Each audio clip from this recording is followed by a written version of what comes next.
Hello students, welcome to Group 5. In this lecture 1.8, we will find the relation between electric field and potential. Last chapter में हमने chapter 1 में पढ़ा था electric field और इस chapter में हम डिस्कस कर रहे हैं इलेक्ट्रिक पोटेंशियल। ठीक है जी। अब इन दोनों में हमें रिलेशन निकालना है। तो सबसे पहले हम क्या करेंगे, दो पॉइंट ले लेंगे, आर्बिट्रेरी पॉइंट, एक ए और एक पॉइंट ले लेंगे B.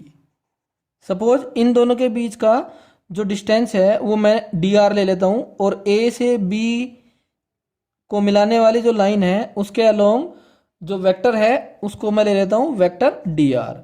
The distance between A and B is very small. एक स्मॉल एलिमेंट लिया हमने डिस्टेंस का या डिस्प्लेसमेंट का डी आर। अब हम इलेक्ट्रिक फील्ड ले लेते हैं किसी आर्बिट्रेरी डायरेक्शन में। सपोज इलेक्ट्रिक फील्ड इस डायरेक्शन में है, ऐसे इलेक्ट्रिक फील्ड और इसके बीच का जो एंगल है वो मैं ले लिया थीटा। अब कोई चार्ज पार्टिकल हमें मूव कराना है ए से बी तक। अब हमें पता है कि जो पोटेंशियल डिफरेंस होता है that is equal to the work done in moving between those two points per unit charge. तो जितना वर्क करना पड़ेगा एक कूलम्ब चार्ज को ए से बी तक ले जाने में, that work is called as potential difference. तो अगर मैं एक टेस्ट चार्ज ले लेता हूं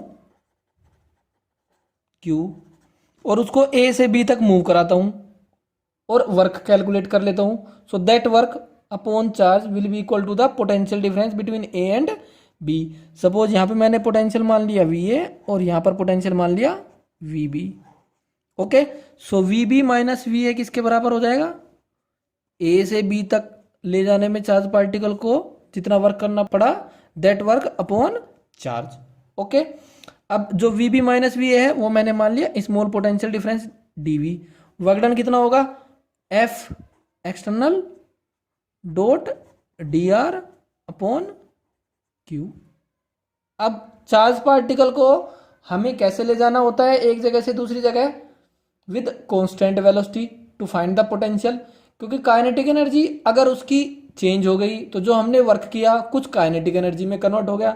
सो हमें मिनिमम वर्क लगाना होता है टू मूव द पार्टिकल। मतलब पार्टिकल को कोई भी एक्सेलेरेशन नहीं देना होता जिससे पार्टिकल की वेलोसिटी क्या रहे, कांस्टेंट। तो एक्सेलेरेशन जीरो तब होगा जब पार्टिकल पे नेट फोर्स जीरो होगा, और पार्टिकल पे नेट फोर्स जीरो करने के लिए हमें एक्सटर्नल फोर्स कितना लगाना पड़ेगा, इलेक्ट्रिक फोर्स के इक्वल। तो अगर इलेक्ट्रिक फोर्स इस डायरेक्शन में है, सपोज टेस्ट चार्ज कैसा पॉजिटिव, सो इलेक्ट्रिक फोर्स इस डायरेक्शन में लगेगा। सो एक्सटर्नल फोर्स किस डायरेक्शन में लगाना पड़ेगा हमें, अपोजिट। सो ये लगाना पड़ा हमें external force.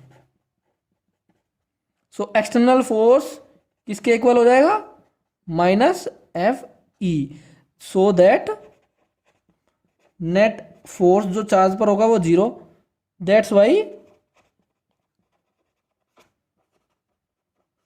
Charge will have velocity constant.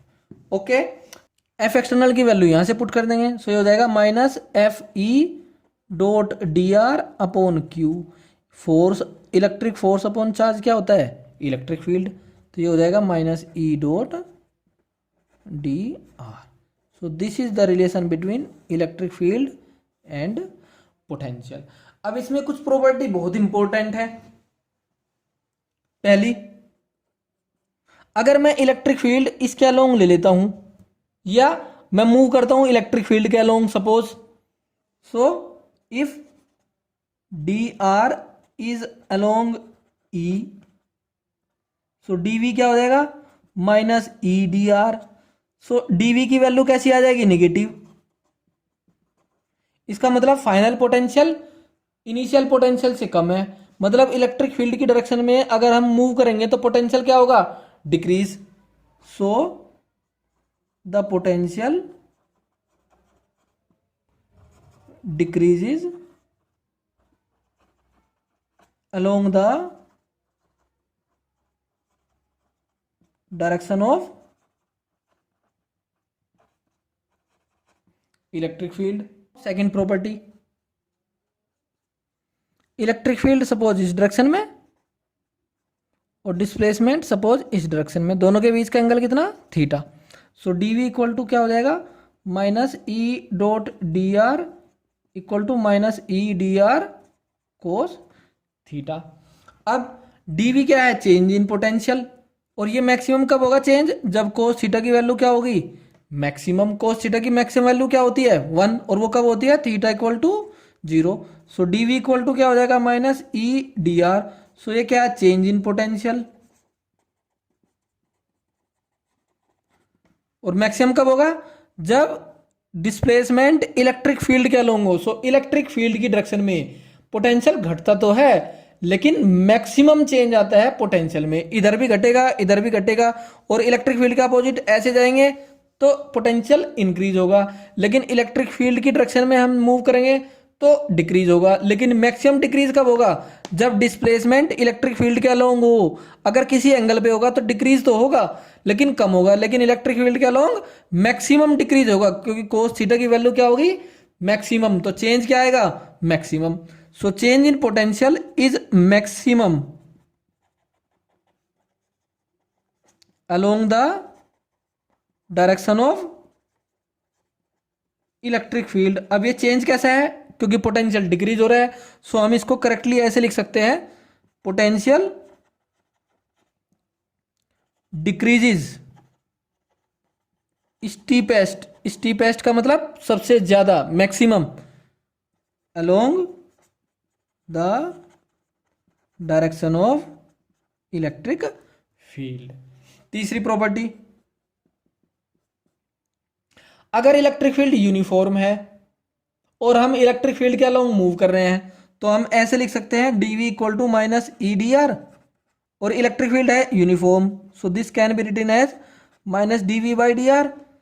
सो ये आ जाएगा minus change in potential upon displacement along the direction of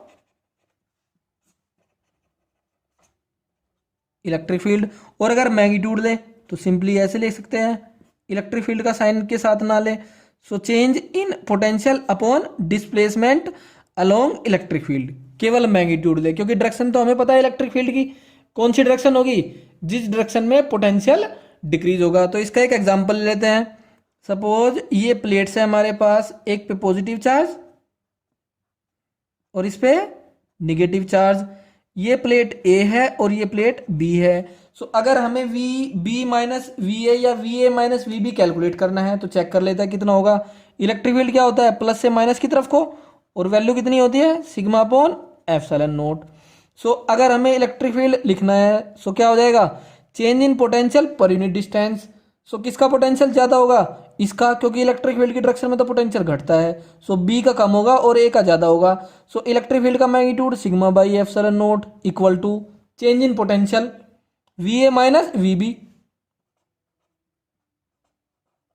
upon distance in दोनों प्लेट के बीच की डी। सो ये आ जाएगा डी। सो हम लिख सकते हैं v equal to sigma D upon epsilon not. ये हमने पोटेंशियल डिफरेंस लिख लिया v, या डेल्टा v लिख लो। सो इसी का यूज करते हैं हम कैपेसिटर्स की कैपेसिटेंस फाइंड करने में। कौन से कैपेसिटर की, पैरेलल प्लेट कैपेसिटर की।